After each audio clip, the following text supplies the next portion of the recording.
Welcome to The Explainer. So, what if your diet, your daily habits, weren't just about physical health? What if they were actually keys to a much deeper spiritual transformation? That's the compelling question we're diving into today as we explore a text called Diet, Shot Karmas, and Amarli. Right from the get-go, the source gives us its most important piece of advice: all things in moderation. And really, this one idea sets the tone for everything else. It's not about extremes, it's not about rigid rules. It's about finding a balanced, sustainable path that actually works for you. So here's our game plan. We'll start with the core philosophy, which is what makes this so different from your average diet book. Then, we'll look at the yogic diet itself. From there, we'll get into the cleansing techniques, the Shat Karmas, and then a more, let's say, esoteric practice called Amarali, before wrapping it all up with that key idea of moderation. Okay, let's jump into that foundational idea. The source makes it crystal clear right up front that this is not a diet book in the way you and I might think of one. No, it's about something much, much deeper. And this is really the fundamental shift in perspective. You know, a typical diet book is all about the physical stuff, losing weight, getting fit. But in this yogic approach, all of that is just a fringe benefit. The real goal, the main event, is to support your spiritual journey. The body isn't some machine you need to fix. It's more like a doorway to this incredible inner realm. So, if it's not about following a bunch of rules, then what guides your choices? Well, the source argues that as you get deeper into practices like meditation, you start to develop this inner intuition, a kind of compass. It calls this the call from within. So instead of forcing yourself to eat salads, your own preferences just naturally start to shift in a way that supports what's happening on the inside. Okay, so how does that big idea actually translate to what's on your plate? If the goal is spiritual transformation, how are you supposed to fuel your body for that kind of journey? The advice is, well, surprisingly simple. The source doesn't hand you a big list of do's and don'ts.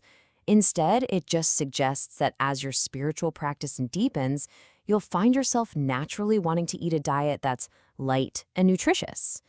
In yoga, this is what they call a sattvic diet. It's a gradual, intuitive evolution, not some sudden, drastic lifestyle overhaul. So why would your diet need to change in the first place? Well, the source gets a little metaphorical here. It describes the body as this alchemical cauldron. Inside, food, air, and our own vital energy all combine to create something called soma. This nectar, as they call it, is what's said to fuel our inner spiritual energy. And what this means is that your diet isn't static. When that inner fire is burning really strong, you might find yourself craving heavier foods to ground that energy. Other times, you might need lighter stuff to help with purification. It's all about listening. Now, this whole idea of purification actually goes way beyond just what you eat. The source introduces a set of really specific techniques called Shat Karmas. These are ancient yogic methods designed for a much deeper physical and energetic cleansing. The source has a great way of describing these practices. It calls them training wheels for your inner energy systems. So they aren't the main practice, you see. They're more like supportive tools. They're most useful when you're in the middle stages of your journey, when you're maybe trying to clear out some old blockages to help your energy flow a lot more smoothly. The 6 traditional shout karmas cover a lot of ground. There are methods for cleaning out the nasal passages, the colon, and even the entire intestinal tract. And then there are practices that are more energetic, like a specific kind of abdominal churning, a breathing technique for the nervous system, and even steady gazing to purify your attention. A really well-known example that you might have even seen before is Jala Neti, which is basically just nasal washing with a neti pot. It's a pretty straightforward practice. You run a warm saltwater solution through your nasal passages to clean them out. And the source gives some good practical advice here too, saying that getting that salt-to-water ratio just right is the absolute key to making it comfortable. All right, now we get to the most esoteric and, for a lot of people, the most controversial practice that the source discusses.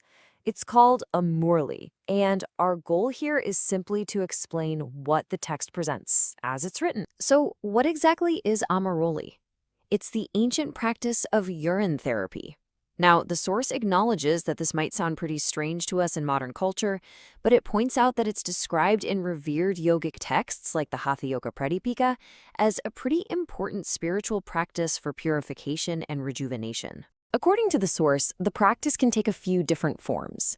Daily ingestion is said to strengthen the immune system, and on a spiritual level, to create a more stable vehicle for consciousness. Externally, it's used as compresses on wounds, and when you combine it with fasting, the text claims it dramatically amplifies the whole purification process. And again, these are the benefits as they are presented in the ancient traditions that the source is citing. So, after exploring diet, cleansing, and rejuvenation, the source brings us right back where we started, full circle, to the single most important principle of them all. This quote really gets to the heart of the matter, doesn't it? The true guru is in us, and always has been. The source is really emphasizing that while teachers and books can offer guidance, the ultimate authority is your own inner wisdom. All of these practices we've talked about, they're just tools to help you hear that inner voice more clearly. So, here's the bottom line. The source is very clear that deep meditation and pranayama, or breath work, those are the core practices. Diet and cleansing, they're powerful, for sure, but they are supporting methods. The real path is about listening to your body, self-pacing everything so you're not pushing too hard, and avoiding that magic bullet mentality. It's about understanding that true, lasting change isn't something you force. It's something that blossoms from within. Ultimately, the source frames the body not as a machine to be tuned, but as a doorway to the divine. And the entire path it describes, whether it's through what you eat, or how you cleanse, or how you meditate, it's all just about learning how to gently and wisely and patiently open that door.